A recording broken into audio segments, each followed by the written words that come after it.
Hi guys, welcome to my another vlog. आज चाहिँ म भिलामा जाँदैछु है किचनको सामान लिएर। मेरो भैया पनि बिचारामा लाइट च्यालेर आउँछ। हेलो भैया, मेरो साथीहरुलाई हेलो भन्दिनु। आज चाहिँ म भिलाको सामान लिएर जाँदैछु है। सामान चार्न चाहिँ यति धेरै गाह्रो हुन्छ मैले हजुरहरुलाई भनेकै थिएँ हैन। फर्स्ट अफ अल चाहिँ म किचनको सामान लिएर जाँदैछु है। हाम्रो यहाँको कम्युनिटी चाहिँ यस्तो छ है। यहाँको एरिया चाहिँ यस्तो छ, कुनै बन्दैछ कुनै बनिसकेको छ। हाम्रो बस्ती भन्छ नेपालमा, बस्ती चाहिँ हाम्रो बस्ती एरिया चाहिँ यस्तो छ है गाइस, हेर्न सक्नुहुन्छ। हेर्नु न डग कस्तो राम्रो डग मस्की हो कि क्या। यहाँ चाहिँ यहाँ चाहिँ मार्केटहरू बन्दैछ है। यहाँ मार्केट बनिरहेको गाइस। म चाहिँ फाइनली पुगिसकेँ घरमा है। मेरो घर भनौँ न किचन कसरी राख्ने घर भयो है। त्यो चरा कोही छैन मेरो घरमा। म भनेपछि प्रपरली सिफ्ट हुन्छु यहाँनिर सधैँभरिको लागि है। म पुगिसकेँ होइन। हाम्रो पछाडि चाहिँ यस्तो छ क्या डस्ट छ। मलाई बहिनीले भन्दै थियो पुरा फुल घरको फोटो देखा न भन्दै थियो है। यो चाहिँ पुरा घरको उयो हो है।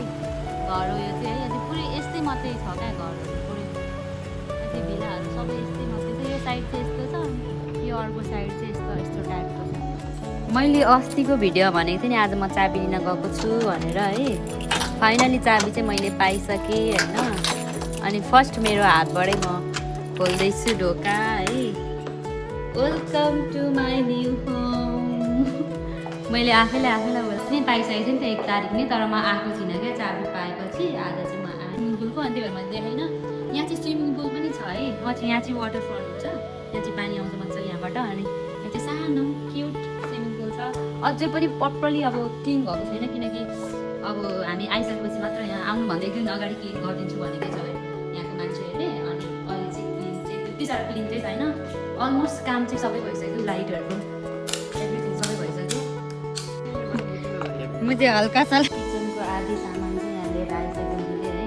मलाई यहाँ किचनको चाहिँ एकदम धेरै मन परेको यो धारा चाहिँ हेर्नु न यस्तो राम्रो लाग्यो नि मलाई यहाँको।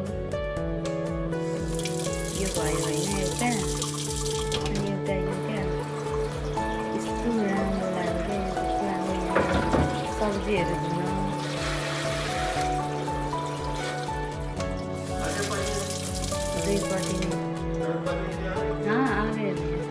गाइस। मैले चाहिँ किचनको सामानहरू सबै राखिदिएँ अनि सबै डोरहरू क्लोज गरिदिएँ, किनकि एकदम डस्ट छ नि त यहाँनिर, एकदम धेरै धुलो छ अनि सबै जान्छ नि त भित्र धुलोहरू। अनि त्यही भएर सबै एभ्रिथिङ क्लोज गरिदिएँ।